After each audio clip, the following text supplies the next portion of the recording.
Good evening, everyone. I hope everyone can hear me.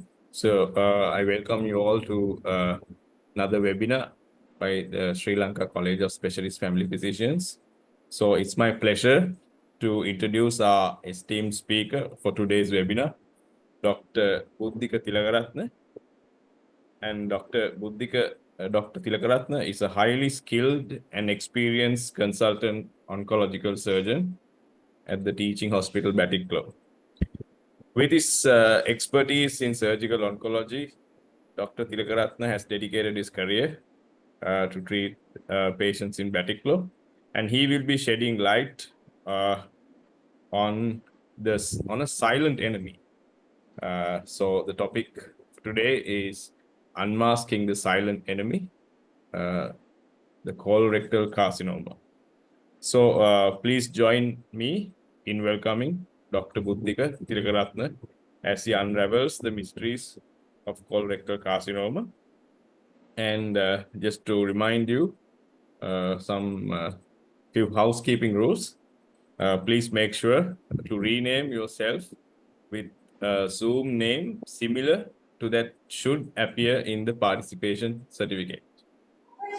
And towards the end of the lecture, a link will be shared in the chat box. Please fill out the provided form. And note that attending the lecture for a minimum of 45 minutes and completing this form are necessary to obtain the certificate. Sorry, we can't hear you, Dr. Shane.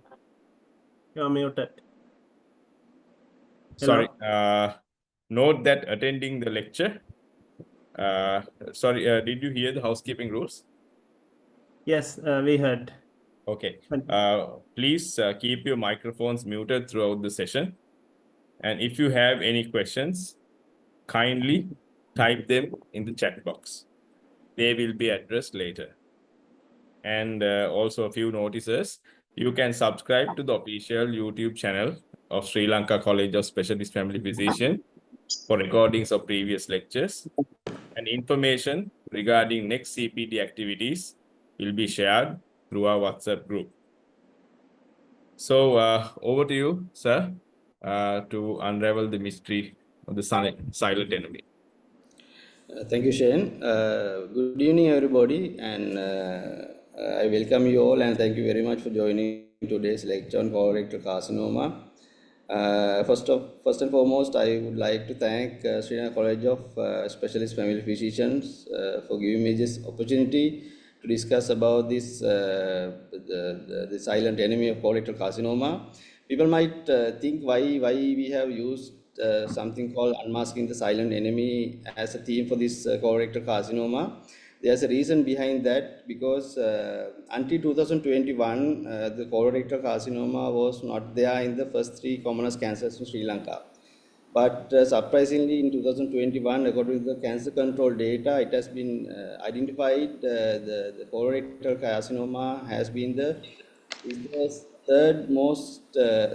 third commonest cancer in Sri Lanka, both in males and females. And in the clinical practice also, we have seen a lot of colorectal carcinomas in every part of the Sri Lanka, especially in the later stage where the prognosis is very bad. So that is the reason that I have included. That is the same reason when my very good friend Dr. Prabhat Nanayaka has invited me to give a lecture for the Sri Lanka family physicians. I selected colorectal carcinomas as my the topic of the day.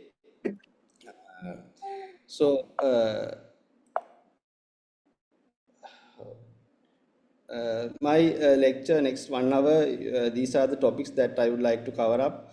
I will be going through a little bit about the epidemiology world as well as locally, and I will go into the basics of anatomy and physiology in a small scale because you have all learned that in the medical college, and risk factors and protective factors for the colorectal carcinomas, and when the patient comes with the symptoms, how to analyze the symptoms and the signs, how to elicit the signs, and a little bit about the investigations and the treatment options for the colorectal carcinomas, And lastly, but not, it is one of the most important topic in colorectal carcinoma, that is on screening.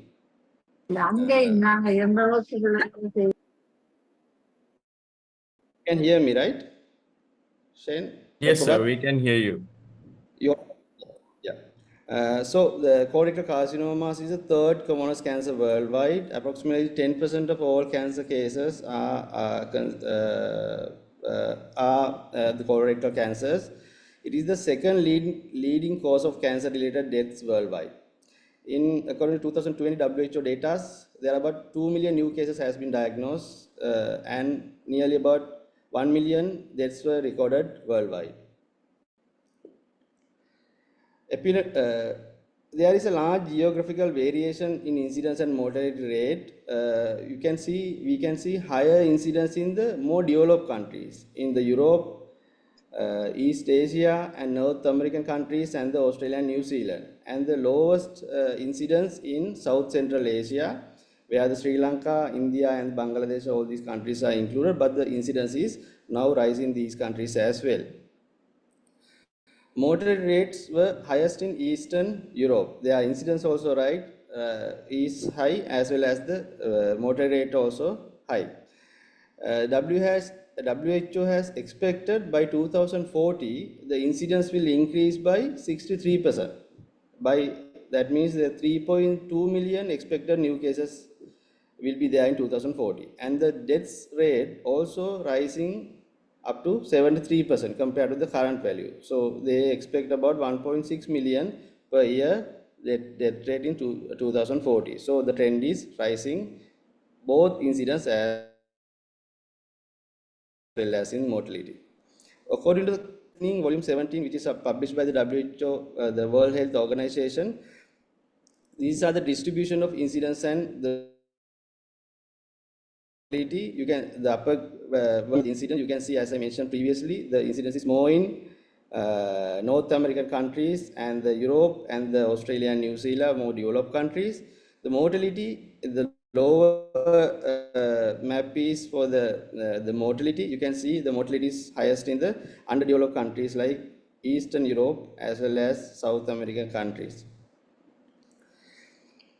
Evidence showed that the incident show a positive gradient with the economic development. When you grow along the economic ladder, when you go from the lower economic development countries to the higher economic development countries, they have shown there is a relationship, that increasing relationship of incidence of colorectal carcinoma. At the same time, they have identified three distinct patterns by country or the population of incidence and mortality. The one group has an increasing or stable incidence and the increasing mortality rate. So our country is included into that group. So we have the Asia, Eastern Europe and South American countries, we have an increasing incidence as well as the increasing mortality.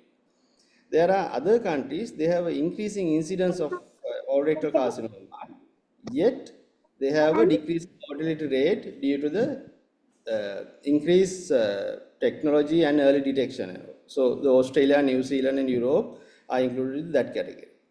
There is another group of countries, they have decreasing incident and decreasing mortality rate. The Israel, Japan and the USA is included into that group. People think it is because they have reduced the community wise risk for the development of colorectal cancers. When we come to the epidemiology of Sri Lanka, which is based on the cancer incident and the mortality data, which is published in 2021, which is the latest one, published by the National Cancer Control Program, we have diagnosed about nearly 38,000 cancers in Sri Lanka. So they have mentioned that nearly about 100 cancers are diagnosed daily in Sri Lanka, and the incidence is rising annually. When we come to the cancers by size, colon and rectal cancers comes as the third commonest cancers, both in males and females. The commonest cancers we all know, that is a breast cancer. If you get the females, the second commonest cancer is the thyroid, and the third commonest cancer is the colon and the rectum. If you get the males, Oral and lung cancers comes as the first and second commonest cancers, and the third, the colon and rectal cancers comes as the third commonest cancer. This is the same figure, comes with the numbers. It's a bit congested slide. So this graph show the age-specific incidence as well as the cancer incidence annually. So the upper graph shows the age-specified incidence rates of colon and rectal cancers. You can see there clearly the incidence of colon and rectal cancers start to rise after the age of 40 years and 50 years. That is the same reason. This is more or less common in all the countries in the world. So that is the same reason people are starting to conduct the screening for colorectal cancers after the 50 years of age. 50 years of age. And the lower graph show how the colon and rectal cancers incidence has risen over the years. So you can see there is a steep and progressive increase in incidence of colon and rectal cancers from 2005 to 2021. The incidence is still rising. We don't know the data for the 2020, 2023, 2024 yet. The reports are yet to come out. Little bit about the basics of the anatomy and physiology and pathology. You all learn these things in the medical school time. But just to recap, the adult large intestine include colon, rectum, and the anal canal. Embryologically as well as histologically, the colon and rectum are considered as one unit, and the anal canal is considered as a separate unit, because the pathology is the type of malignancies arising from these areas are different, and the managements also completely different. The colon again can be divided into the right colon and the left colon. Right colon comprises of the cecum, ascending colon, and the right two-thirds of the transverse colon. The left colon, one-third of the left lateral, one-third of the transverse colon, descending colon, and the sigmoid colon. The blood supply mainly from the superior mesenteric artery and inferior mesenteric artery. Veins accompany the same name arteries. Lymphatic networks follows with the blood supply. It is innervated by the vagus and the pelvic splanchnic nerves. Function-wise, the right colon main function is to absorb water and some nutrients, and the left colon main function is to store and excrete the feces. This is the graphical presentation of the anatomy of the large bowel. I think we have discussed that one.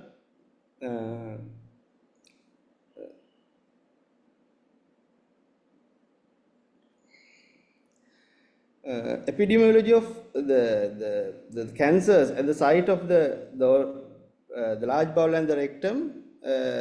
Rectal cancer comprises about 50% of the colorectal cancers, and the rest of the whole large bowel comprises about other half of the incidence of colorectal cancers.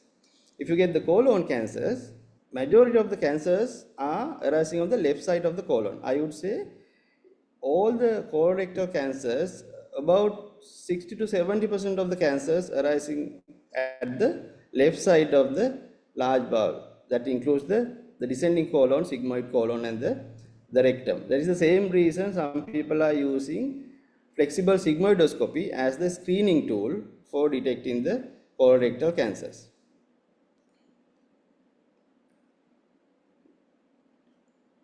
A little bit of the anatomy. It is common with all the bowel anatomy. Like it comprises of 4 layers: mucosa, submucosa, muscular propria, and the serosa, which is serosa is the covering layer of the large bowel. Something about the development of the malignancies from the normal mucosa into the carcinoma. Pathologists has postulated a sequence of events that turn the normal mucosa into malignancy. That is called adenoma carcinoma sequence.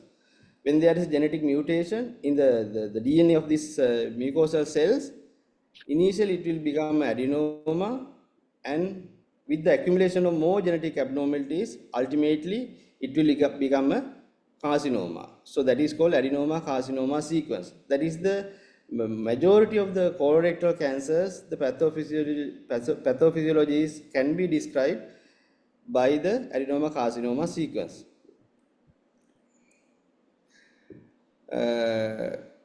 So as I said previously, the normal mucosa ultimately can be converted into colorectal cancer with the accumulation of different genetic mutations. There are different genes has been identified can give rise to the colorectal cancers like adenoma APC genes, P53 genes, KRAS genes, BRAF mutation. I don't think you have to go into that much of detail, but ultimately what will happen is the normal mucosa become a malignant mucosa and infiltrating into the surrounding organs by the accumulation of more and more genetic mutation. Little bit about what is the difference between a polyp and adenoma. Polyp is any protuberance into a lumen from the bowel wall, we call it a polyp. It can be malignant polyp, it can be benign polyp. But what is adenoma? Adenoma is something when these polyps, mucosa is comprises of any dysplastic epithelium. Any sort of dysplasia is there, and beyond the dysplasia, any malignant infiltrative epithelium is there, then we call it adenoma. But polyps is something, any protuberance from the mucosa into the bowel wall.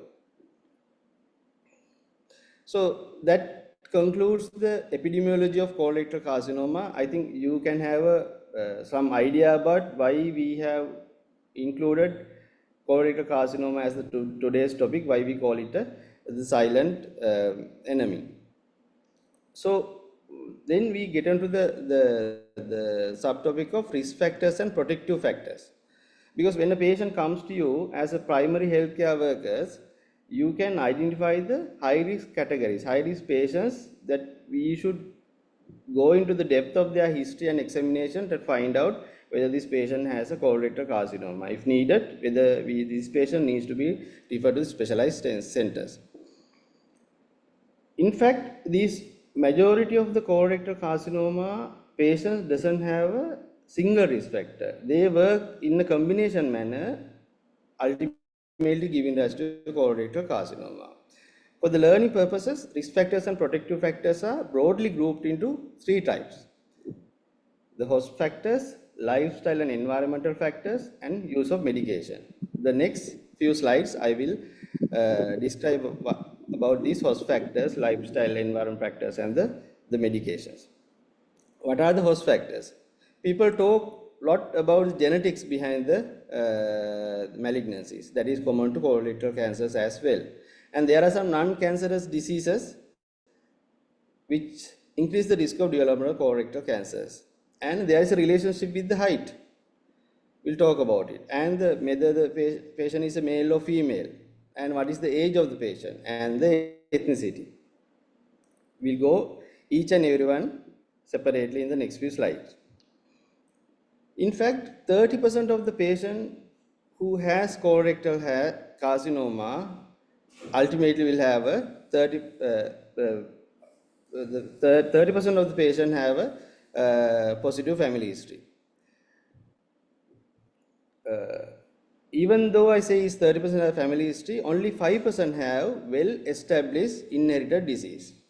In fact, if somebody has a first generation relative who has a colorectal carcinoma, that means your father, your mother, your brother, your sister, if anybody has a colorectal cancer, you have a 3-fold increased risk of development of the colorectal cancers. So there are several named, there are 5%, I told there are only 5% well-established inherited disease. So there are several named inherited diseases are there. So it can be either Lynch syndrome, one of the commonest inherited disease, and it can be either familial adenomatous polyposis coli syndrome, one of the mostly heard inherited disease in the medical student time. And there are MUTYH associated colorectal carcinoma, juvenile polyposis coli syndrome, Peutz-Jeghers syndrome. There are various names are there, but the common ones are the Lynch syndrome, that is the hereditary non-polyposis colorectal cancer, that is called again HNPCC, and other one is the familial adenomatous polyposis coli syndrome. So we'll talk about those two, how to identify these such syndromic patients. HNPCC is autosomal dominant disease. There are two types, type 1 and type 2. Type 1 is predominantly happening in the younger age group. Type 2 is a common one, it's happening in the old age group between the 40 to 60 years of age. The main important thing is these patients will have associated extracolonic malignancies, like if you get females, endometriosis, and urothelial carcinomas of bladder carcinomas, ureteric carcinomas, renal cell carcinomas, and they will have associated adenocarcinomas of the ovary, stomach, breast, brain, and prostatic carcinomas. The important to know these things is if any patient comes with this cluster of malignancies, you have to always suspect whether these are associated with any syndromic disease, and you have to refer for the genetic counseling. HNPCC, main problem with the mismatch repair genes, MLH1, MSH2, mostly occur in the right side of the colon, and they have a very poor prognosis because they usually have poorly differentiated extracellular mucin and signet ring type histology. These have a very poor prognosis. People have developed some criteria to identify HNPC syndromes. Those are called Amsterdam criteria. So it has been first described in 1990 and revised in 1991. So according to the Amsterdam criteria, at least 3 relatives with HNPCC associated cancer. So it shouldn't be only the colon cancer. It can be either bladder cancer, it can be breast and ovary, any related cancer. And one should be first degree relative of other two, at least 2 successive generation, at least 1 diagnosed before the age of 50. I don't think you have to be learn by heart all this stuff, but better to prefer them when the patient comes with the cluster of malignancies. So how to manage to diagnose Lynch syndrome patient? The importance of diagnosing Lynch syndrome patient is we have to start the screening and look for malignancy from the very early age of the patient. So we have to start the history and examination at the age of 25 years of age and start the colonoscopy very early, gynecological examination, and you have to offer the prophylactic TH-BSO as the patient is having the risk of ovary and the uterine cancers, and the patient should be offered the total proctocolectomy and ileoanal anastomosis once the patient is completed his or her family. The next familial syndrome, where the common one that we have encountered is the familial adenomatous polyposis syndrome. It is again an autosomal dominant one, less than 1% of all the colorectal cancers diagnosed. The main feature of familial adenomatous polyposis syndrome is development of hundreds of adenomas in the rectum and the colon. So once you do if any patient comes with any symptom of colorectal carcinoma, refer to a surgeon, and if they do a colonoscopy and found to have hundreds of polyps, then the diagnosis can be confirmed by for the familial adenomatous polyposis. Gene mutation in the APC gene at chromosome 5, and mainly diagnosed by the family history, clinical examination, and the endoscopic findings, as I mentioned previously. They have a 100% risk of development of colorectal carcinoma in the 3rd or 4th decade of the life. As I said previously, more than 100 polyps, adenoma present very early age, 50% in 15 years, 95% in 35 years. By 40 years, everybody will have the hundreds of polyps in the large bowel and the rectum. They have intestinal manifestation, associated intestinal manifestation, as well as the extra-intestinal manifestation. What are the intestinal manifestation? Not only in the large bowel and the rectum they have the polyp, they will have the upper GI polyps as well. So it is mandatory to do a upper GI endoscopy as well if you see hundreds of polyps in the large bowel.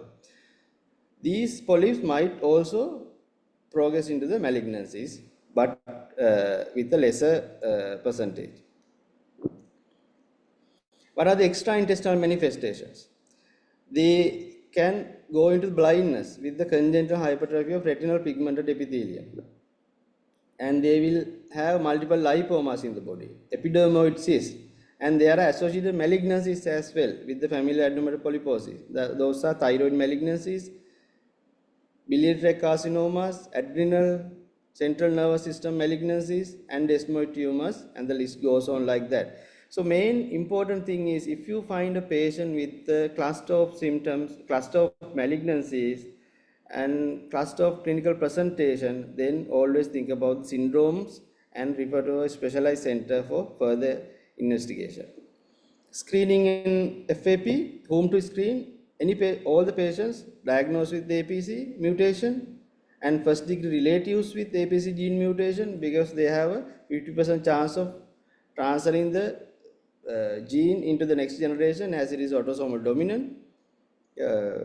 And if you see more than 10 to 20 polyps on the colonoscopy, and any patient who diagnosed with colorectal cancer with extracolonic manifestation, which I have mentioned previously, these patients has to be investigated for FAP and sent for the genetic counseling.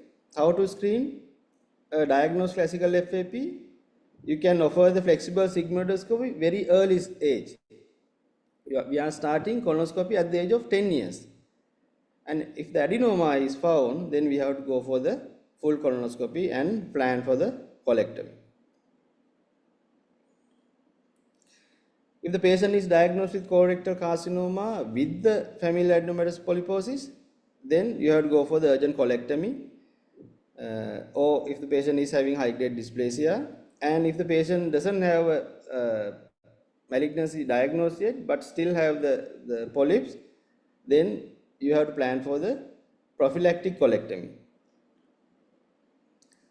If the polyps are not seen in the rectum, you can spare the rectum. So you can go for the total colectomy and ileorectal anastomosis, and yet you have to do an annual sigmoidoscopy to find out whether there is a polyps are developing in the rectum. If the rectum also involved, then you have to remove the rectum and the large bowel both. So that is we call the total proctocolectomy with ileoanal anastomosis. But sometimes the problem is ileoanal anastomosis quality of care is less, and there is a leak rate is high. People tend to have the end ileostomy. So we will go for the total proctocolectomy with abdominal perineal resection, and patient is given the end ileostomy. So people are end up with ileostomy at very early age.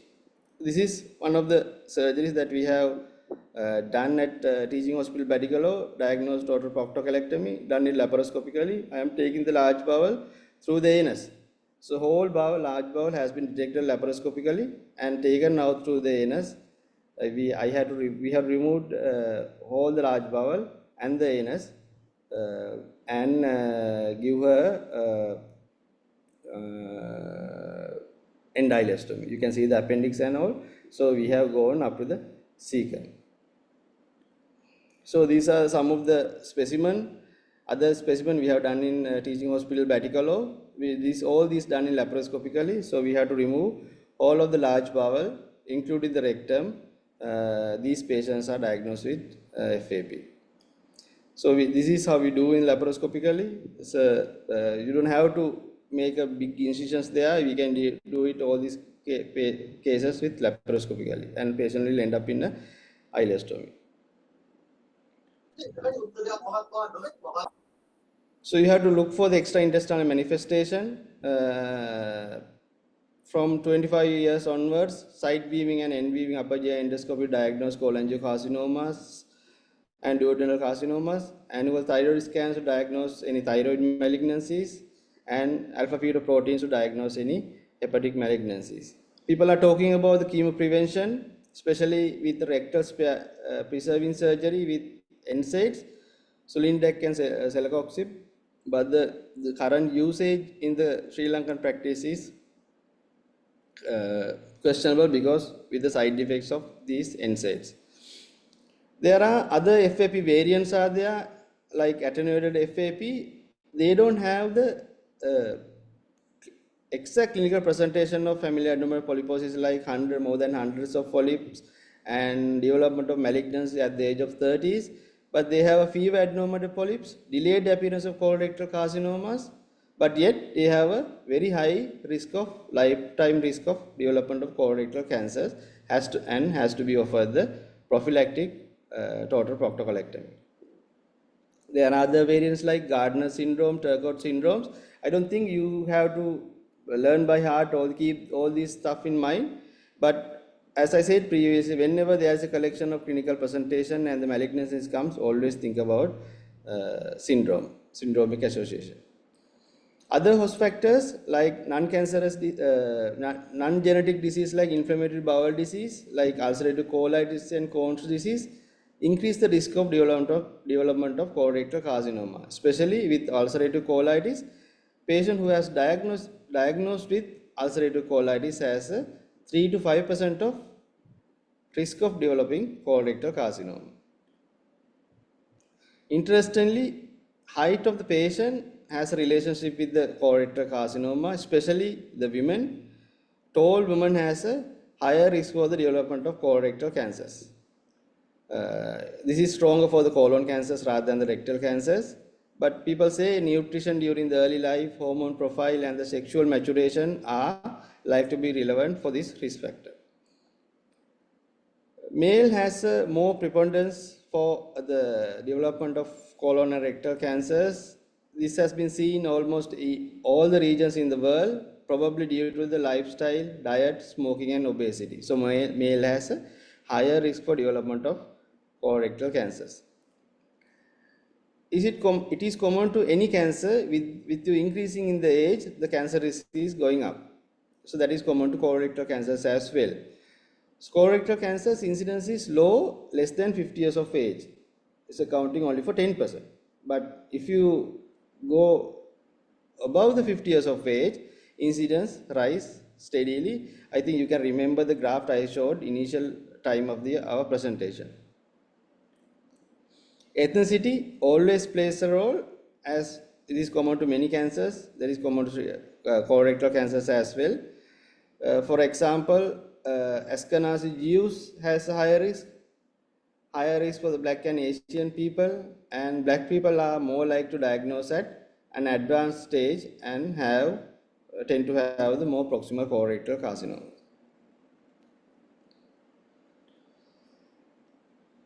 That is the host factors. So now we come to the lifestyle and environmental factors. What are these lifestyle and environmental factors that increase the risk of colorectal cancers? Diet plays a role, body fatness and abdominal fatness plays a role, physical activity plays a role, and tobacco smoking plays a role. If you get the diet, consumption of processed meat and alcohol beverages, and the high consumption of red meat has a higher risk of development of colorectal cancers. When you get to the alcohol beverages, risk is greater for men than the women, and it is similar to any alcoholic beverage. It may be wine, it may be beer, it may be any spirit. So all the alcoholic beverages increase the risk of colorectal cancers. There are some protective dietary factors also. If you take high dietary fiber, like leaves and fruits and vegetables, and if you take high amount of dairy products like milk, cheese, then it has a protective effect on, they have protective effect on the colorectal cancers. This is same with the what I told previously. If you have a very high body fatness and abdominal fatness, that people have shown that research has shown it has increased the colorectal cancers. This is greater for colon cancer and risk is more for men. So I would say the taller females and the fatter men has a higher risk for development of colorectal cancers. Physical activity has a protective effect on development of colorectal cancers. The protective effect is greater with the recreational activity rather than the occupational physical activity. If you go to a gym, protective effect is more rather than if you are doing a manual labor work. It is independent of BMI. It is mainly for the colon cancers. It is unrelated to the risk of rectal cancer. Tobacco smoking, risk is higher in current and former smokers. We all know tobacco smoking is harmful and it will give rise to many cancers. Colorectal cancer is one of them. Risk is consistently higher mainly for the rectal cancer. Some medications has a protective effect like aspirin and other non-steroidal anti-inflammatory drug, hormone replacement therapy,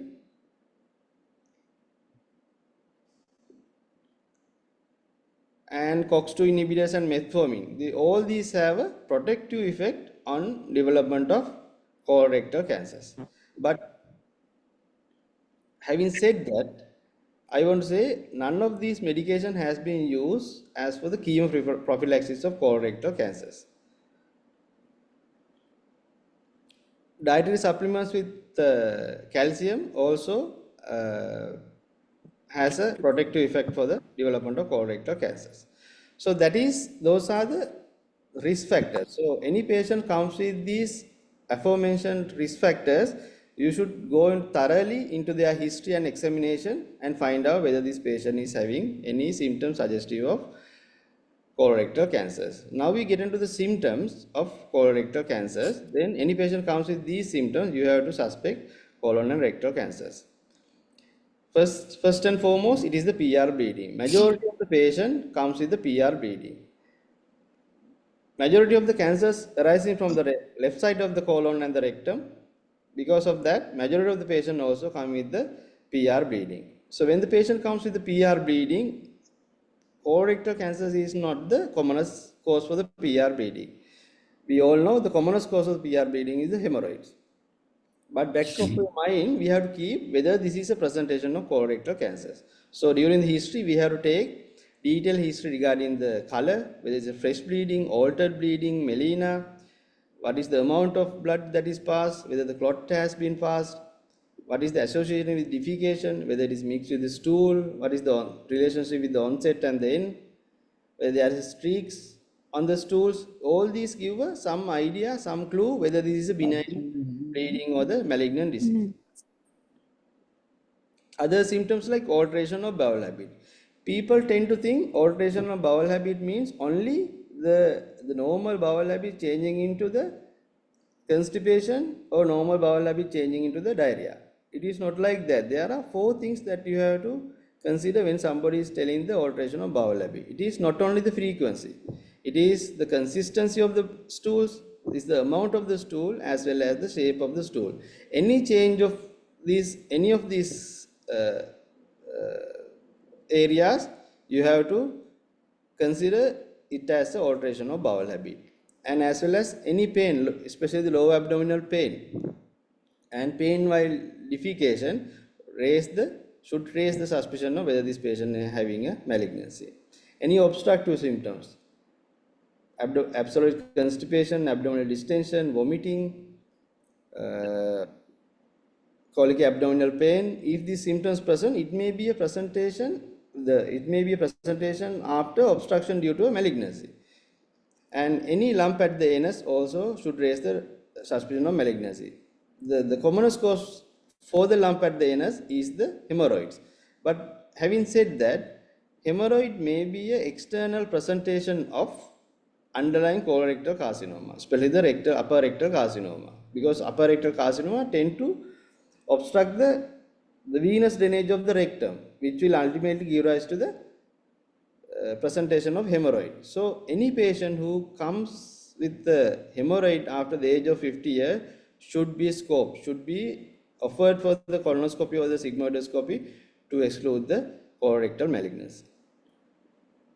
There are some set of symptoms that is confined only to the rectum. Those are called rectal symptoms, especially presented with the rectal carcinoma. One thing is tenesmus.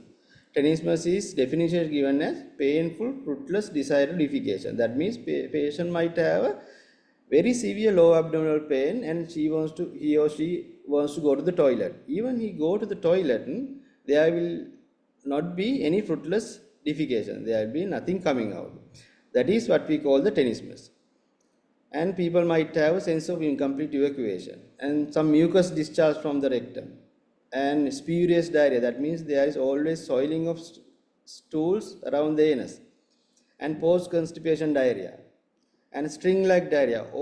Any of these symptoms should raise the suspicion of malignancy. And it is important always to exclude the benign diseases like diverticulitis, angiodysplasia, inflammatory bowel disease, dysentery.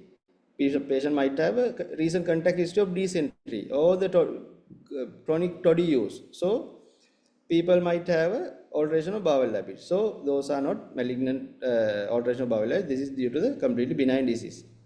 And any bleeding diathesis and contact history of tuberculosis. So you have to go into deep into the history and find out whether this patient is having any benign diseases to explain these symptoms. And at the same time, you have to ask the question about whether if there is a malignancy, are they giving any symptoms due to the local spread as local spread as well as the metastatic spread. The local spread, if it is a rectal cancer, it can spread anteriorly, posteriorly, and distally.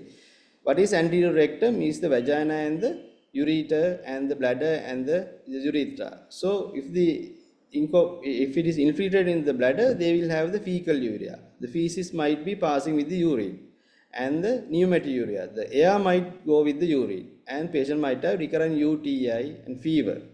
And ureteric obstruction ultimately gives rise to reduced urine output.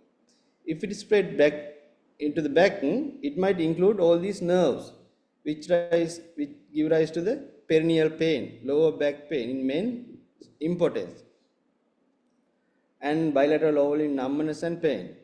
And if the tumor is spread distally, it might include the anal sphincter, which will give rise to the anal incontinence. So all these symptoms you need to ask from the patient when the patient comes with any symptoms suggestive of rectal cancer. And symptoms related to the distant metastasis, liver metastasis, severe loss of appetite, right hypochondria pain, lung mets, patient present with pleural type chest pain and shortness of breath, brain mets, patient might present with early morning headache and vomiting and focal fits, bone mets, patient have persistent, intractable, non-mechanical type of pain which is not responding to the normal analgesics. Other important thing is patient present with anemic symptoms, especially the patient who has the right-sided colonic cancers. The only symptom they will have are the anemic symptoms, lethargy, malaise, faintishness, and clinically when you examine the patient, they are very pale because these right-sided colonic malignancies, they will microscopically lose the blood with their feces. It is not evident when you go to the defecation, there is no PR bleeding. And other thing is they will very rarely obstruct the lumen also. So only symptoms they will have is the anemic symptoms. So any patient who presented with unexplained anemia, it is always mandatory to exclude the right-sided, the colonic malignancy by doing a colonoscopy.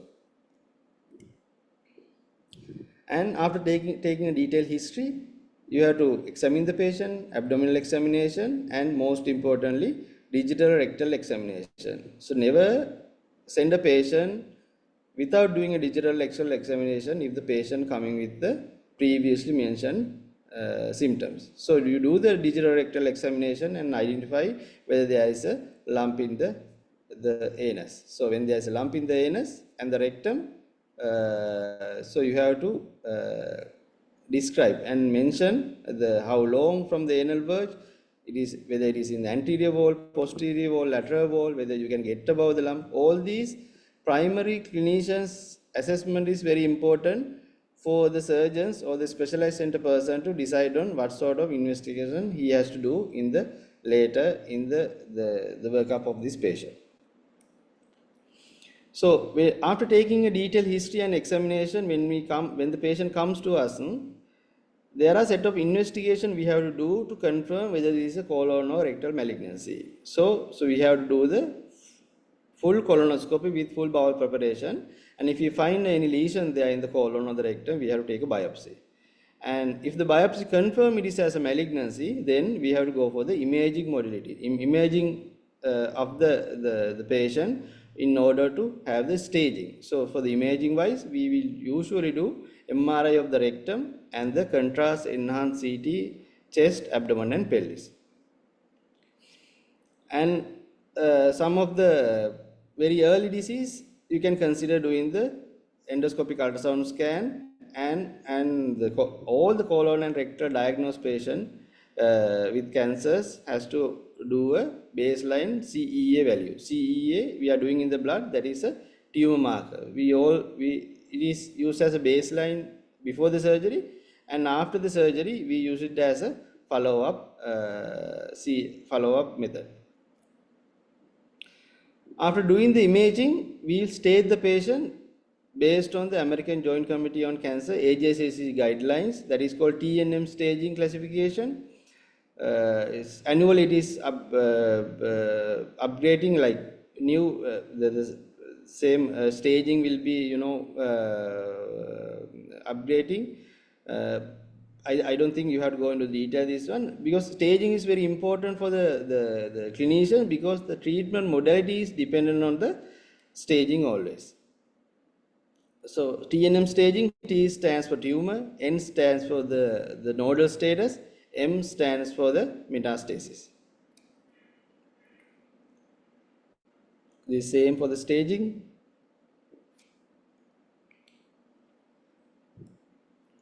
Treatment based on the stage of the disease. There are different staging, different treatment modalities are available. Endoscopic treatment for the very early tumors, and very early tumors you can offer the upfront surgery followed by adjuvant treatment, chemotherapy. And very advanced tumors, locally advanced tumors, we have to offer the neoadjuvant treatment. Neoadjuvant treatment means that we give the radiotherapy or chemotherapy before the surgery. And if the patient have multiple metastatic disease, then we have to offer the patient for the. All these treatment decisions should be made at the multidisciplinary team meeting. Most of the teaching hospitals and the major hospitals has the cancer MDT meeting. So just a summarization of the treatment options. Rectal carcinoma, either we can go for the neoadjuvant treatment followed by the surgery or the upfront surgery depending on the staging. Surgery would be anterior resection or the abdominal perineal resection. What is the difference? Anterior resection, we preserve the part of the rectum. So anastomosis, combination anastomosis between the colon and the rectum. So the end result is patient is not having a permanent stoma. But in abdominal perineal resection, especially we do in a very low rectal cancers, we remove the both rectum and the anal canal. So they will have a permanent colostomy. Colon cancers, the place of neoadjuvant treatment is not very well established. We usually go for the upfront surgery. So we go for the segmental colectomy. Either it can be right or left colectomy or the extended right or left hemicolectomy. If it is a sigmoid colon is involved, we call it sigmoid colectomy. Very important thing for the colorectal cancers, even the patient is having metastatic disease, we will not put the patient for the palliative care if the metastatic disease is resectable. This is very contrast to the other malignancies. If you get the breast cancer, gastric cancer, pancreatic cancer, if there is a single, even this esophageal cancer, if there is a single met in the liver or the lung, we will put the patient in the palliative pathway. But in the colorectal cancers, if the metastases are resectable, we don't put the patient in the palliation. So we go for the resection of the metastatic disease. This is called metatarsaectomy in the liver or the lung, and research has shown that will increase the prognosis as well as the survival. Histology wise, commonest histology is defined by the WHO. Commonest histology is adenocarcinoma, not otherwise specified. And there are some subtypes: mucinous carcinoma, medullary carcinoma, and the signal ring cell carcinoma. The last one is signal ring cell carcinoma, is the very poor outcome. Fortunately, it is less than 2% of all the colorectal cancers cases. Right. We are coming to the last part of the lecture. colorectal cancer screening. This is very important as a primary healthcare physicians. The higher the tumor stage at the diagnosis, the shorter the survival time. That is, we all know that. So early detection of cancer may result in the lower stage of the diagnosis. So that will increase the survival. So how to do that? How to early detect these cancers? There are 4 ways. One thing is population screening program, which is in other countries they conduct population-based screening program for colorectal cancers. In Sri Lanka, yet the colorectal cancers are not included in the national cancer control screening program. So only the breast, oral, and the uterine cervix cancers are there. And nowadays, in the National Cancer Control Program, as well as the ministry level, we are discussing about including the colorectal cancer into the National Cancer Screening Program, because as the colorectal cancer is now becoming the 3rd commonest cancer in Sri Lanka. Another thing is opportunistic screening. When the patient comes to you, your GP practice, in your clinic, if you suspect this patient is high risk patient or any symptoms are there, you send the patient for the screening. And we can increase the awareness in the public. So we can go for the media and we can educate about our colleagues. And the last one is surveillance program for the high risk patients. So you identify the high risk patients and we do the surveillance program. 3 categories depending on the risk of the colorectal cancer: average risk, moderate risk, and high risk. Average risk patients are the patients who are above 50 years of age and no other risk factors, negative family history. Moderate risk patients are the positive family history is there and other risk factors like ulcerative colitis, history of adenomatous polyps, and all. High risk patients are the patients who has diagnosed with named familial syndromes, family history of Lynch syndrome, all polyposis syndromes, and Cowden syndromes and Leigh-Froman syndrome. So any patient diagnosed with syndromic disease, yes, they have high risk, and the other patients comes under the average and moderate risk. We all know criteria for screening.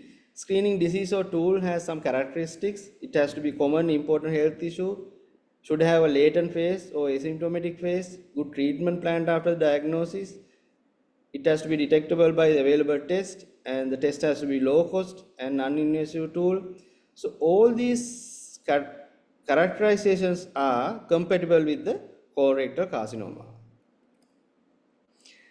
In other countries like United Kingdom, USA, Australia, they are conducting nationwide bowel cancer screening program. For example, United Kingdom has NHS bowel cancer screening program. Scottish has separate bowel cancer screening program.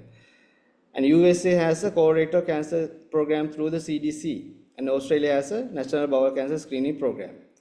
And I'm pretty much sure in very near future, Sri Lanka will also should have a national bowel cancer screening program.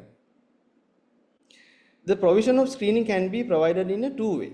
One thing is we can provide the screening exclusive designated provider model. It is completely separated from the non-screening cases. So that will enable the higher standard within the screening model and shorter waiting time for the patient and uniform standard and high patient satisfaction as well. And other provision of screening is run within the existing healthcare system. That's what we do at the moment in Sri Lanka. Screening tools, there are structural tests and the fecal local blood testing. Structural tools are the structural tests are the colonoscopy, sigmoidoscopy, and CT colonography. And there are feces-based testing. Those are conventional guaiac-based fecal local blood testing, and nowadays it is the more sensitive immunochemical system-based fecal local blood testing. We call it FIT testing. In fact, in United Kingdom, they offer the FIT testing. Colonoscopy as a screening tool. The problem is with colonoscopy is we have taken informed consent. The perforation risk is 1 in 1,000, and it needs sedation, bowel preparation, time consuming, no enough trained people. these limitations are there for the colonoscopy as a screening tool. Sigmoidoscopy, as I said previously, majority of the cancers occur in the left side of the colon. You can offer the sigmoidoscopy, yet you have to, you have to use a lot of instrument, time consuming, and even if you detect a lesion, then you have to go for the full colonoscopy. Because of those reasons, now people are moving for the feces-based screening test. So conventional GUAC-based fecal local blood testing, the problem is this conventional testing is, it is less sensitive because it can be triggered by any substance with the peroxidase activity like animal hemoglobin or the plant enzyme, and even after the DRE it can be positive. So people are moving for immunochemical based fecal local blood testing, that is called FIT test. It has more sensitive. It is specific to hemoglobin. Only problem is it is little bit expensive. It is available in the private sector at the moment, but not in the government sector. And we are discussions there in the ministry level to bring this into the government sector as well nowadays. Evidence to support the fecal local blood testing. People have shown if you screen a population with fecal local blood testing, from that whole population, 3% will become positive, and all these 3% patient will be referred for the colonoscopy. If you, after colonoscopy, from this 3%, 10% of the people have a proven malignancies in the large bowel or the rectum. These diagnosed colorectal cancers, 70% are early stage cancers. So very high number of early stage cancers can be detected. So Royal College of Surgeons and the recently published Cochrane review have shown that mortality reduction from 13 to 20%, and one Cochrane review, it is mortality reduction is 16%. This is the Cochrane review. CT colonoscopy, if somebody doesn't want to do the fecal local blood testing and the colonoscopy, then you can offer the CT colonography. We do a CT, but problem is it is non-invasive, no sedation, no procedure-related complication. Only problem is they can't detect small lesion, and even if you detect a lesion, you have to go for the colonoscopy and do the biopsy. So when to start screening? You have to start the screening at the age of 50 years of age, and every 2 yearly you have to do the screening. So screening we do with the FIT test, fecal local blood testing. If the fecal local blood testing is become positive, then we have to refer the patient for the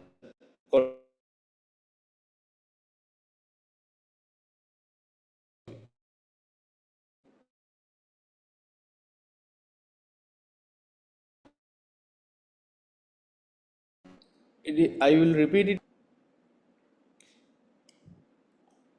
During the colonoscopy, if the colonoscopy become normal, so you have to repeat the fecal local blood testing in 2 years time. Likewise, we have to repeat the fecal local blood testing every second year. If you found a polyp, you have to take a biopsy from that one and proceed depending on the biopsy report. Cancer, again, we have to refer to specialized center.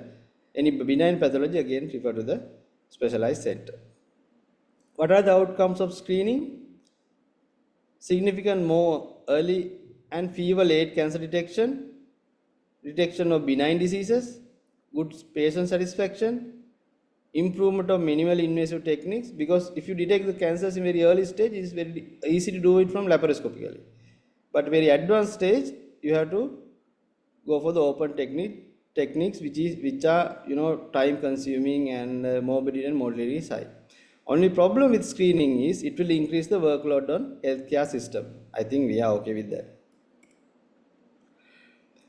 Screening in a patient with family history of colorectal carcinoma. If somebody has a family member who has diagnosed with colorectal cancer, if it is a first degree relative, you have to start the colonoscopy at the age of 40 years, not from the 50 years, from the 40 years or 10 years before the earliest diagnosis of the colorectal cancer of your family member. And you have to repeat the colonoscopy in every 5 years. If you have a family history of colorectal carcinoma, personal history of colorectal carcinoma, suppose you have a diagnosis with colon or the rectal cancer, you have to do the colonoscopy 1 year, third year, fifth year after your treatment. If the colonoscopy is not done before the surgery, you have to do the colonoscopy after the surgery within 3 months or 6 months. If the person is diagnosed with inflammatory bowel disease, you have to screen for colorectal carcinoma because it increases the risk of colorectal carcinoma with the inflammatory bowel disease. So first colonoscopy after 10 years of diagnosis of the inflammatory bowel disease. If the patient has a low risk inflammatory bowel disease, you can repeat the colonoscopy in 2 to 3 years. If it is high risk patient, you have to repeat it annually.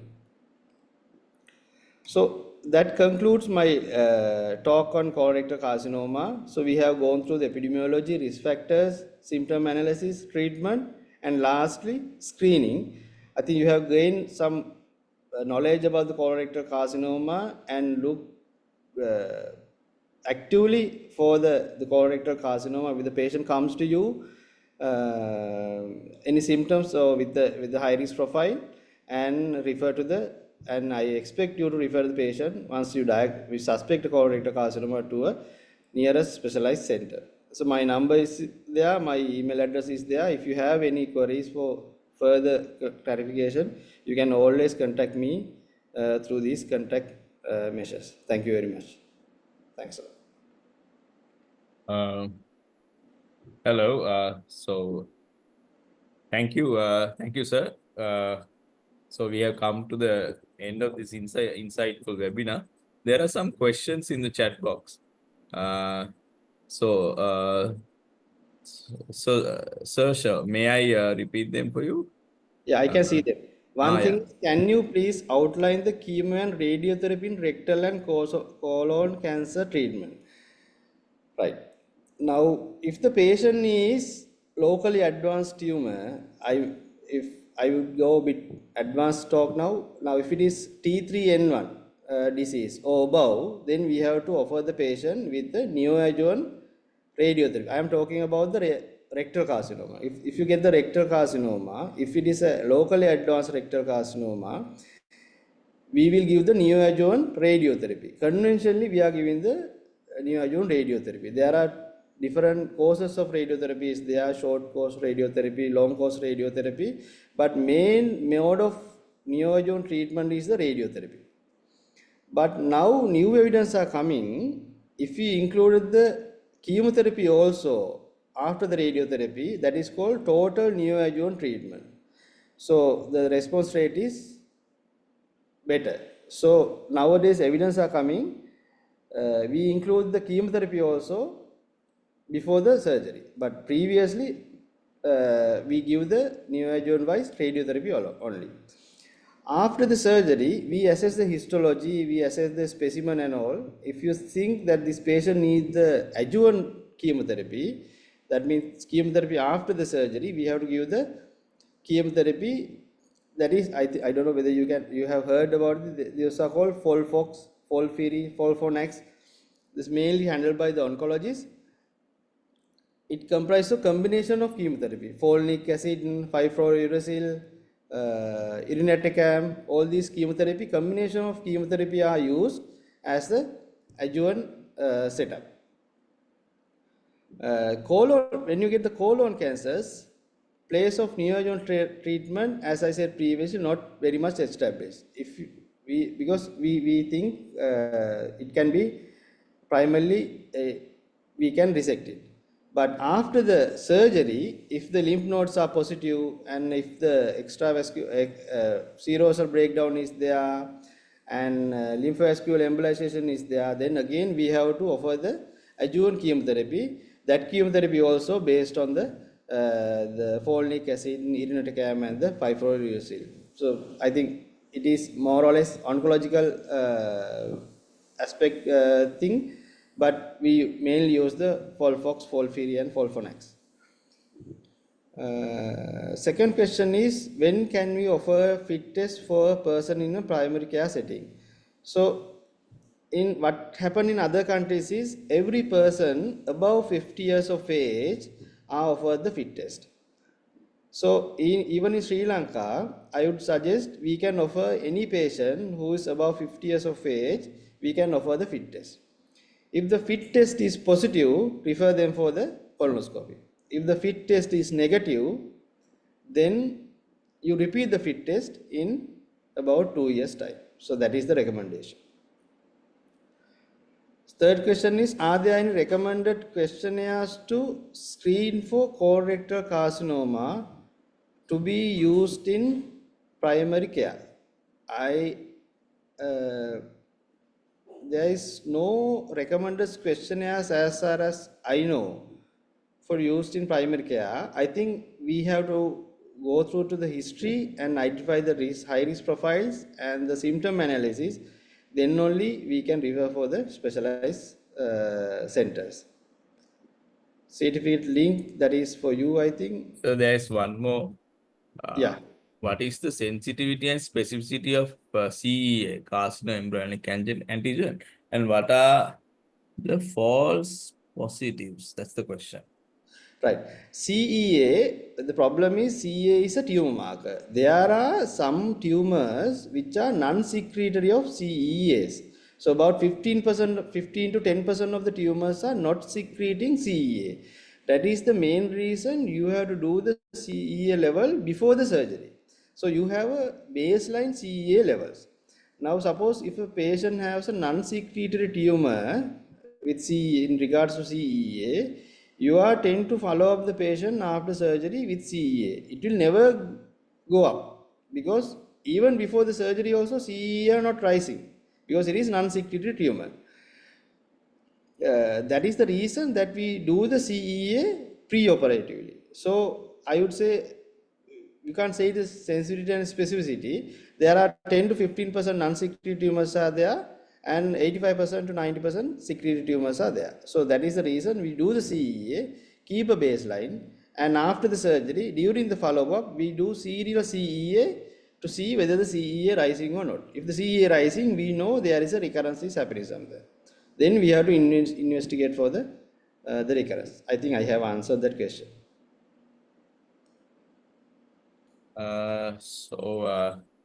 It appears that there are no more questions. So thank you. Thank you very much Thanks a lot. for the enlightening presentation on colorectal carcinoma, and thank you so much for your time and for your dedication. And we are very grateful on behalf of the Sri Lanka College of Family Physicians. Thank you very much. So thank you, and also thank you very much to all the participants for your keen for throughout, and also for your questions. Thank you very much.